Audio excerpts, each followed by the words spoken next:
9월을 열고 창조절을 열었습니다. 큰 은혜가 되신 줄로 믿습니다. 이제 선선해진 9월입니다. 9월이 건강 회복하고 주 앞에 충성합시다. 오늘 설교에서 은혜 받읍시다. 한번 인사 나눕시다. 주변하고 돌아보면서 손 한번 잡아주시고 웃어주시고, 창조절 9월에는 더 건강하시고 더 충성합시다.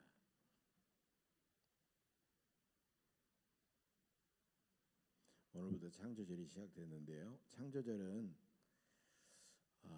성부 하나님 아버지의 절기입니다.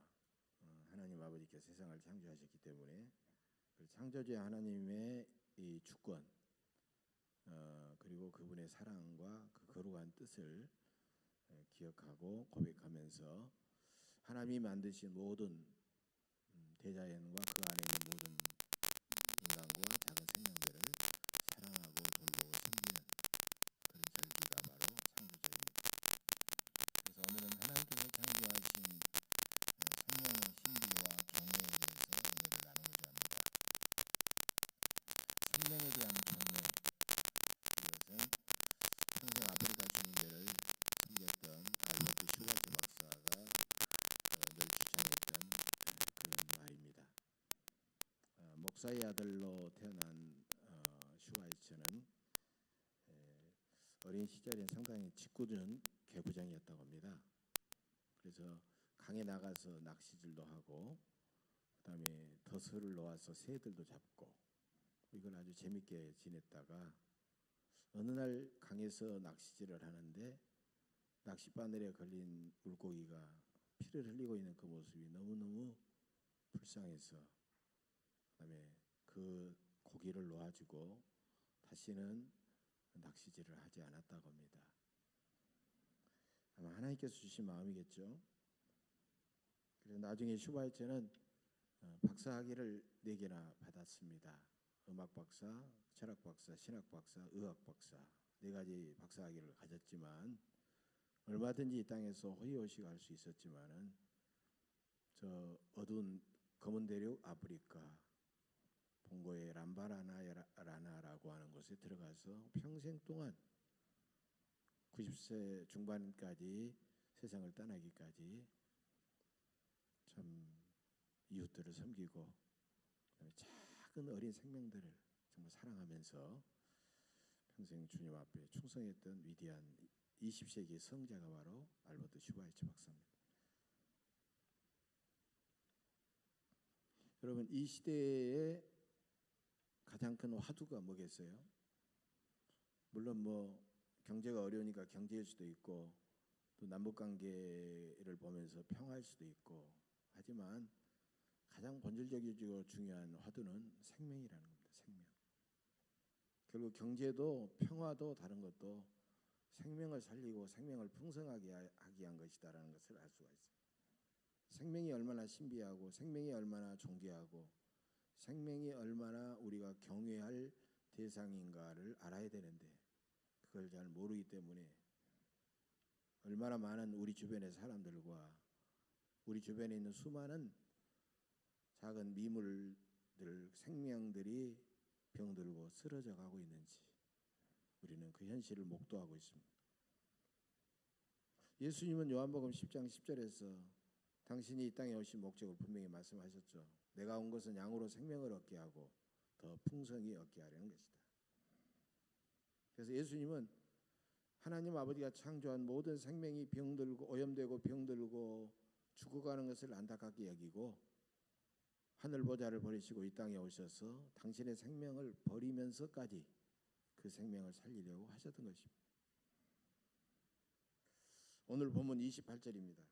몸은 죽여도 영혼은 능히 죽이지 못하는 자들을 두려워하지 말고 오직 몸과 영혼을 능히 지옥에 멸하실 수 있는 이를 두려워하라. 이것은 모든 생명의 주인이 생명을 가진 그 자체, 그것이 그 사람이 아니라, 그 존재가 아니라, 생명을 가진 그 존재가 아니라 바로 하나님이라는 뜻입니다. 하나님이 생명의 주인이라는 뜻이에요. 그래서 하나님은 생명을 창조하셨기 때문에 하나님은 생명 그 자체예요. 로마서 8장 1장을 보면 2절을 보면 성령은 영원하고 거룩한 생명의 영으로 하나님과 함께 수면에 운행하시면서 세상을 창조하셨어요. 그래서 성령으로 거듭난 사람 속에는 거룩하고 영원한 성령이 계심으로 생명이 있다는 겁니다. 그래서 생명은 육체의 생명과 또 다른 영적인 생명인 영혼으로 그렇게 나눌 수가 있다는 것입니다. 여러분, 매미의 애벌레가 군뱅이입니다. 여러분, 초가집 이렇게 막 오래된 초가집 흘면 군뱅이가 막 거의 토실토실하다고 해야 되나요? 탐스럽다고 해야 되나요? 그게 아주 비싸게 팔잖아요. 그게 사람 몸에 좋다고 그래서 하얀 그 군뱅이. 그게 나중에 자라가지고 이제 허물을 벗고 매미가 되는 거예요.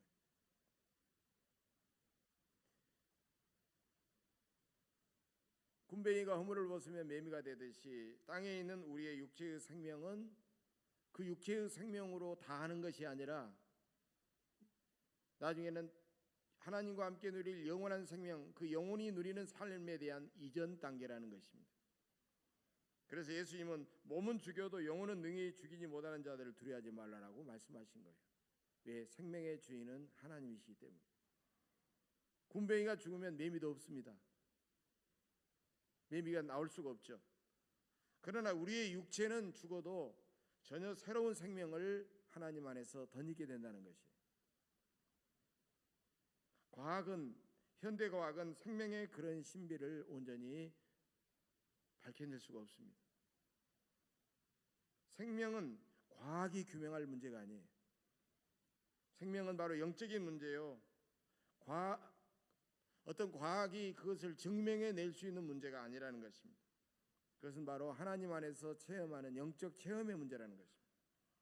영적 생명은 바로 영혼의 문제이기 때문입니다.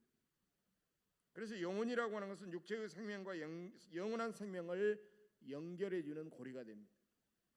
영혼은 눈에 보이지 않지만 바로 가장 본질적인 생명의 본질입니다. 우리의 육체는 세상에 잠깐 머무는 그런 천막과 같습니다. 그래서 고린도후서 5장에 보면 사도 바울은 정확하게 말하고 있잖아요. 우리의 육신은 천막과 같다. 이 천막을 벗어버리면 우리의 영혼은 또 다른 세계로 간다라고 말하고 있어요. 그래서 천막과 같은 육체는 사람의 본질과 사람의 주체가 아니라는 겁니다. 그래서 천막은 오래되면 삭고 찢어지고 나중에 버리게 되듯이 육체도 점점 오래되면 늙고 병들고 죽은 다음에는 흙으로 돌아버리고 마는 것입니다. 육체의 생명은 죽지만 그러나 영적 생명은 그 영혼은 주님의 은혜로 구원받아 천국에 들어가고 마침내 부활의 신령한 몸을 입고 주님과 함께 새롭고 영원한 삶을 시작하게 되는 것입니다.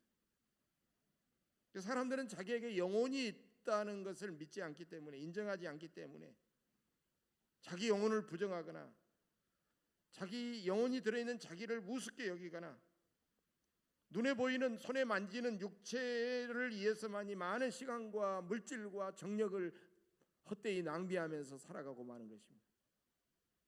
참으로 무지하고 어리석은 사람들의 모습이죠. 본문 29절 이하에서 이렇게 말하고 있습니다. 참새 2마리가 한 아사리온에 팔리지 않느냐. 그러나 너희 아버지께서 허락하지 아니하시면 그 하나도 땅에 떨어지지 않으리라. 너희에게는 머리털까지도 다 세신 바 되었나니 두려워하지 말라. 너희는 많은 참새보다 귀하니라. 우리 주변에서 흔하게 볼 수 있는 참새 한 마리도 하나님이 허락하지 않으시면 땅에 떨어지지 않는다는 거예요. 그 정도로 하나님께서는 가장 작은 미물이라고 할지라도 하나님은 살펴보시고 돌보시고 그렇게 하신다는 겁니다. 여러분, 하물며 하나님은 참새와는 비교할 수 없이 귀한 우리를 얼마나 잘 아시고 사랑하시고 세세하게 보살피시겠습니까? 우리는 이 땅에서 70년, 80년, 좀 건강하면 한 90년은 우리가 사는 이 육체의 생명도 소중하고요. 소중하게 하나님은 우리에게 먹을 것, 마실 것, 입을 것 모든 것을 공급하셔서 우리를 돌보십니다.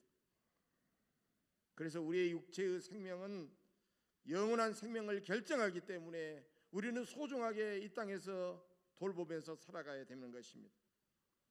따라서 우리의 육체와 영혼은 분리될 수 있지만 사실 알고 보면 그것은 엄밀하게 말하면 하나의 존재라는 거예요. 통전적으로 우리가 그것을 바라볼 수밖에 없다는 거예요. 우리 육체가 병들고 약해지면 우리의 영혼도 따로따로 다르게 이렇게 살아가는 게 아니라 함께 불안하고 약해지는 것이에요. 반대로 우리의 영혼이 기쁘고 평안하면 우리의 육체도 더 건강해지게 되는 것입니다. 우리 영혼이 하나님과 사람들의 사랑을 많이 받으면 육체의 건강은 빨리 회복되는 것입니다. 그래서 우리가 병든 사람들을 찾아가서 위로하고 기도해주고 막 격려해주면 그 사람이 훨씬 더 빨리 회복이 되는 거예요. 염려하지 않고 범사에 감사하고 항상 기뻐하는 사람은 더 건강해지는 것입니다. 육체를 병들게 만드는 원인이 제거되기 때문입니다. 이처럼 육체와 영혼은 분리할 수 없기 때문에 우리는 이 땅에 살아가는 동안 이 둘 다를 소중하게 여기며 살아야 되는 것입니다. 그러므로 우리는 육체를 한낱 기계처럼 대해서는 안 된다는 것입니다. 현대의학에서는 기계를 수리하듯이 사람의 육체를 연구하고 그렇게 대하고 그렇게 치료합니다. 고장난 부품을 갈아 끼우듯이 사람의 장기가 어느 부분이 약해지면 또 다른 어떤 뇌사 판정을 받은 사람의 장기를 떼어다가 다시 갈아 끼우기도 하고, 물론 그렇게 해서 살리면 좋은 일이지만은 그런 식으로 모든 것을 대하는 것입니다. 의학이 놀랍게도 발달해서 수많은 질병들을 정복했지만 여러분, 사람을 한낱 연구 대상이요 기계처럼 여기게 되면은 사람을 비롯한 모든 자연의 생명체도 우리는 무감각하게 기계처럼 대하며 살아가는 것입니다. 그렇기 때문에 생명에 대한 신비와 생명에 대한 존엄성과 생명에 대한 그런 경외감이 사라지고 사람과 다른 모든 생명들을 함부로 대하면서 모든 것들이 오염되고 병들고 쓰러져 가고 있다는 것입니다. 그래서 사람들은 다른 사람과 다른 생명을 자기 마음대로 지배할 수 있고 자기 마음대로 조종할 수 있고 함부로 대할 수 있다라고 그렇게 생각하게 되었다는 것입니다. 몇 년 전에 미국과 영국을 중심으로 그 과학계에서는 인간의 유전자 연구를 통해서 인간의 DNA 염기 서열을 해독한 인간의 지놈 프로젝트 초안을 발표했습니다. 인간의 게놈, 그런데 그것은 독일식이고요. 영어식으로 하면은 지놈이라고 발음이 되는 것입니다. 이 얼마나 중요한 사업인지 미국과 영국의 대통령이 직접 나와서 이 사업을 발표한 적이 있습니다. 세계 언론들은 이 사실을 들으면서 인류 역사상 가장 중요한 사건 중에 하나다. 신이 인간을 창조한 언어를 이해하는 과정에 이제 들어선 사건이다. 생명의 신비가 풀린다. 이제는 인간은 질병과 노화에서 완전히 벗어날 길이 열렸다라고 연일 신문과 방송에서 대서특필을 했습니다. 그리고 얼마 후에는 인간의 지놈 세밀 지도를 9년 만에 완전히 완성했다라고 하는 기사까지 내모르게 됐습니다. 이제는 인간의 유전자를 조작해서 질병을 치료하고 사람의 정신까지도 어느 정도 바꿀 수 있게 되었다라고 그렇게 말합니다. 그것은 인간과 다른 생명체를 기계를 대하듯 컴퓨터를 대하는 대단히 참으로 위험하고 대단히 우리가 한번 생각해 볼 그런 생각입니다. 인간은 유전자 지도로만 모두 밝혀낼 수 있을 만큼 인간이 그렇게 단순하지가 않습니다. 인간의 본질인 영혼은 똑같은 DNA 구조를 가졌을지라도 인간마다 전혀 다른 모습으로 나타날 수 있기 때문입니다. 여러 나라들마다 유전자 지도 프로젝트에 막대한 돈을 투자하는 이유는 그 생명을 이용해서 막대한 이윤을 추구하려고 하는 것입니다. 이 프로젝트에는 강대국이 약소국을 지배하려는 그런 엄청난 야욕도 들어있는 것입니다. 또 유전자 검사가 어떤 IQ 지능 검사처럼 흔해진다면 이 세상은 큰 혼란에 빠지고 말 것입니다. 그런 불순한 동기와 목적 때문에 우리는 이런 유전자 지도 프로젝트를 매우 위험한 일로 경계할 수밖에 없는 것입니다. 여러분, 그런 방법으로 인간의 모든 질병을 다 정복할 수 있다면 인간은 더욱더 교만해질 것이며 이제 병들지 않고 늙지 않아가면서 인간의 인구는 급격하게 늘어나고 그 다음에 사람은 지구의 암세포가 되어가지고 하나님께서 창조하신 세상은 급격히 황폐해지고 말 것입니다. 오늘날 과학자들의 사명은 유전자 지도나 생명의 지도를 연구하고 실험하고 해독할 것이 아니라 자연 생태계를 하나의 생명체로 바라보고 오염되고 죽어가는 인간과 다른 모든 생명들을 보살피고 살리고 돌보는 일에 최선을 다해야 된다는 것입니다. 오늘 교동문 시편 8편을 보면 주께서는 사람을 하나님보다 조금 못하게 하시고 못하게 지으시고 사람에게 영광과 존귀로 관을 씌워주셨다라고 말씀하고 있습니다. 이건 우리의 생명이 얼마나 존귀한 것인가를 우리에게 말해줍니다. 우리를 하나님보다 조금 못하게 지으셨다는 말은 우리는 육체의 생명으로 끝나는 존재가 아니라 하나님의 영원한 생명과 연결된 그런 영혼을 가진 존재로서 이 땅에 하나님 나라에서 영원히 하나님과 함께 살아가는 존재다라는 것을 말해주는 것이. 여러분, 우리는 하나님과 영적으로 연결되어 있을 때에만이 우리는 늘 행복하고 건강하게 살아갈 수가 있는 것입니다. 또한 우리는 자기 생명만 생각하지 않고 하나님께서 창조하신 모든 생명들을 소중히 여기며 이 거대한 우주는 하나의 생명으로 연결되어 있다고 하는 사실을 우리가 기억해야 됩니다. 지금부터 40년 전인 1978년 영국의 과학자 제임스 러브록이 주장한 가이아 이론이 있습니다. 가이아 이론은 지구상의 모든 생명체와 환경은 나눠져 있지 않고 유기적으로 서로 연결되어서 함께 작용하고 있다라는 그런 놀라운 이론이었습니다. 그때까지 모든 과학자들을 깜짝 놀라게 하는 그런 이론이었던 것입니다. 예를 들면 우리는 숨을 쉴 때 산소를 들어 마시고 우리 몸에서 이산화탄소를 내쉬게 됩니다. 그런데 반대로 식물은 어떻게 합니까? 반대로 식물은 우리가 내뱉는 이산화탄소를 들어 마셔서 소위 광합성 작용을 하게 됩니다. 광합성 작용을 통해서 모든 에너지를 만들어내면서 잎이 나오고 꽃이 피우고 열매를 맺게 되는 것입니다. 그래서 우리와 식물은 정반대는, 우리는 산소를 마시고 이산화탄소를 내뱉지만 식물들은 이산화탄소를 들어 마셔서 이제 그들의 노폐물인 산소를 내뱉는 것입니다. 공기 속의 산소와 이산화탄소가 이렇게 우리와 함께 모든 동물들과 함께 식물들이 일정하게 이렇게 서로 상호 순환의 과정을 통해서 유지되면서 모든 생명들은 지금까지 생존해 올 수 있었다라고 하는 것입니다. 여러분, 우리가 이 공간에서 함께 숨쉬며 예배를 드리고 있지만 우리가 들여 마시는 숨이 내 옆에 다른 우리 김 집사님, 이 권사님, 최 권사님에게 서로 연결돼서 함께 우리는 숨을 쉬고 있지 않습니까? 동일한 원리가 우리 가운데서도 작용되고 있는 것입니다. 그런데 이런 이론은 서울대학교 장회익 교수에 의해서 더 보완되었습니다. 장회익 교수도 이와 비슷한 온 생명론을 주장하고 있습니다. 온 생명론은 지구상의 모든 생명은 긴밀한 시간과 공간적 연결을 통하여 하나의 거대한 생명 유기체를 이루어오고 있다는 그런 이론입니다.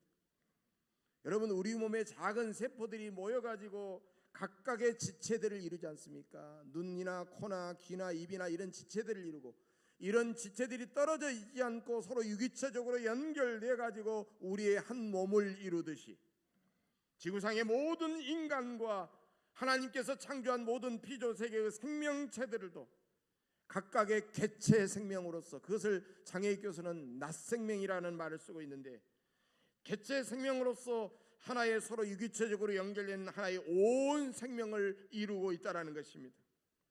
여러분, 우리가 이 온 생명 의식에 예민해질수록 우리는 더 공감 능력이 더 강화되는 것입니다. 공감 능력이 강화됨으로써 너의 불행이 나의 행복이요, 너의 행복이 나의 불행이 아니라 오히려 너의 행복은 나의 행복이요, 나의 행복은 너의 행복이며 너의 불행은 나의 불행으로 그렇게 느껴지게 된다는 것입니다. 시편 8편 6절에 보면 주의 손으로 만드신 것을 다스리게 하시고 만물을 그 발 아래에 두셨다라고 말씀하고 있습니다. 우리는 이 세상 모든 만물을 지배하고 약탈하는 것이 아니라 함께 돌보고 다스리고 우리는 그들을 섬기며 살아가도록 했다라는 것입니다. 우리는 하나님이 창조하신 이 광대한 우주를 바라보면 우리는 참으로 이 세상을 다스린 것 같지만 얼마나 연약하고 미약한 존재인가를 느끼게 됩니다. 또한 광대한 우주처럼 우리의 마음도 광대해져야 된다고 하는 것을 우리는 느끼게 됩니다.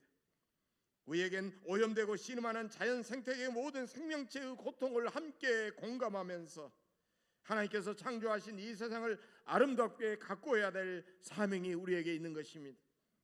우리가 이 세상과 자기만 생각하면 우리는 내 안에 자기만의 성 속에서 우리는 너무나도 불안하고 근심하게 살아가지만 광활한 대우주를 바라보면 우리의 마음은 한없이 넓어지고 그 속에서 우리의 모든 불안은 사라지고 근심 내진 기쁨과 평강이 우리의 심령 속에 넘쳐날 것입니다.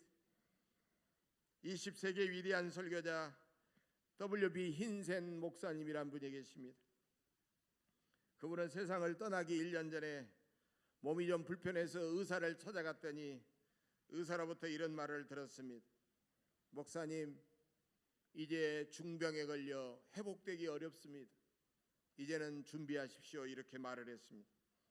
힌센 목사는 목사지만 이 말을 갑자기 듣자마자 충격을 받게 되었습니다. 그리고 병원에서 집에까지 약 1시간 한 10여 분 정도 되는 거리를 몇 시간에 걸쳐 그는 비틀거리며 걸어오게 되었습니다. 그분은 집으로 돌아오면서 더 이상 보지 못할 아름다운 산을 바라보았습니다. 여름철에 수영하던 강도 물끄러미 바라보았습니다. 하나님께 자주 찾아가서 기도하던 거대한 아름드리 고목나무도 바라보았습니다. 저녁이 되자 밤하늘을 바라보았는데 생명이 얼마 남지 않았다고 생각하자 평소에 빛나던 저 별빛이 얼마나 아름다운지 참으로 그는 하나님의 창조의 손길을 느끼면서 하나님 앞에 감사를 드렸습니다. 힌슨 목사는 드디어 주변을 둘러보면서 이렇게 말했습니다. 나는 더 이상 내 육의 눈으로 저 밤하늘을 볼 수는 없겠지. 그러나 사나 나는 네가 살아있을지라도 나는 영원히 살아있을 것이다. 강아 너는 바다로 흐르지 않을지라도 나는 여전히 살아있을 것이다. 해와 달과 별들아 너희가 하늘에서 떨어져 너희가 무너질지라도 나는 계속 살아있을 것이다. 그분은 1년 후에 세상을 떠나 천국에 들어갔지만 지금도 주님 안에서 영원한 생명을 누리고 있습니다. 이처럼 하나님은 우리에게 육체라는 경계를 뛰어넘는 하나님과 연결되어 있는 영혼을 우리에게 선물로 주셨다는 사실입니다. 우리는 얼마나 존귀하고 영원한 존재인지를 모릅니다. 하나님은 우리가 더 멀리 바라보도록 밤하늘의 별을 창조하셨습니다. 하나님은 우리가 더 높이 바라보며 살도록 저 높은 산을 창조하셨습니다. 하나님은 우리가 세상을 더 넓게 바라보며 살도록 넓은 바다를 창조하셨습니다. 우리는 더 높고 넓고 크게 바라보면 우리는 더욱 모든 이웃들과 세상의 피조물 속에서 관대하고 우리의 삶의 기쁨은 더욱 높아지고 우리는 더욱더 거룩하고 아름답게 살아갈 수 있는 것입니다. 사도 바울은 그래서 골로새서 3장 2절에서 너희는 위의 것을 생각하고 땅의 것을 생각하지 말라고 말씀하고 있습니다. 우리는 높은 하늘의 하나님만 생각해야 됩니다. 만물의 영장인 우리는 눈을 들어 하늘을 바라보며 높고 넓게 생각하고 모든 생명체 하나하나를 경외의 눈으로 바라보며 뜨겁게 사랑해야 됩니다. 우리는 육체의 생명을 넘어 하나님의 영원한 생명을 받은 것을 감사해야 됩니다. 우리가 하나님 나라의 동역자들로서 사명과 책임을 잘 감당하기에 쉬지 말고 기도하고 하나님의 말씀에 늘 순종해야 됩니다. 사랑하는 교회 여러분, 우리가 받은 생명은 참으로 소중하고 신비하고 영원합니다. 우리의 생명은 하나님의 거룩하고 영원한 생명을 받았습니다. 하나님은 우리에게 영원한 생명을 주시려고 독생자 예수 그리스도를 십자가에 내어 주셨습니다. 그러므로 예수 그리스도께서는 우리에게 육체의 생명을 넘어 영원한 생명을 주신 것입니다. 그러나 우리의 생명과 하나님의 생명과 수많은 생명들이 함께 있는 것입니다. 모든 생명은 평등하고 모든 생명은 신비하고 모든 생명은 동일하게 경외할 대상입니다. 이제 우리의 눈을 열어 크게 열고 높이 바라보아야 됩니다. 육체의 생명에 대한 집착과 미련을 과감하게 버리고 성령 안에서 영생을 누려야 됩니다. 예수 그리스도께서 우리에게 주신 영원한 생명을 누리며 살아야 합니다. 하나님을 모르고 죽어가는 수많은 영혼들을 우리가 다가가서 섬기고 저들에게 생명의 복음을 전해야 됩니다. 인간만이 아니라 다른 모든 생명을 죽이는 악한 세력에 대해서 분노하며 모든 생명을 살리는 일에 최선을 다해야 됩니다. 신비하고 영원한 생명을 주신 그 은혜에 감사하면서 영생을 소중하게 간직하시기를 바랍니다. 하나님께서 창조하신 모든 생명체를 치유하고 살려내는 일에 더욱더 헌신하시기를 주님의 이름으로 간절히 축복합니다. 기도하겠습니다.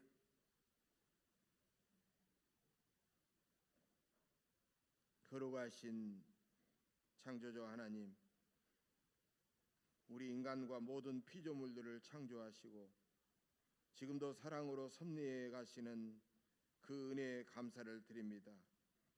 더욱이 우리에게 다른 생명체에 주지 않는 고귀한 영혼을 주셔서 늘 하나님을 바라보게 하시고 하나님의 생명을 품고 살게 하시니 감사합니다. 우리의 좁고 교만한 눈을 크게 열어 주옵소서. 모든 생명이 있는 것들을 사랑하게 하옵소서. 신비한 생명을 멸시하고 죽이는 세상에서 모든 생명을 더욱더 풍성하고 아름답게 만들어가게 하옵소서. 항상 기뻐하고 쉬지 말고 기도하고 범사에 감사하며 이 세상을 주님의 생명 사랑으로 가득 채워가게 하옵소서. 생명을 사랑하기 위해 죽어가는 생명을 구원하기 위해 이 땅에 오셔서 십자가에서 그 귀한 생명 버리신 우리 주 예수 그리스도의 이름으로 간절히 기도하옵나이다. 아멘.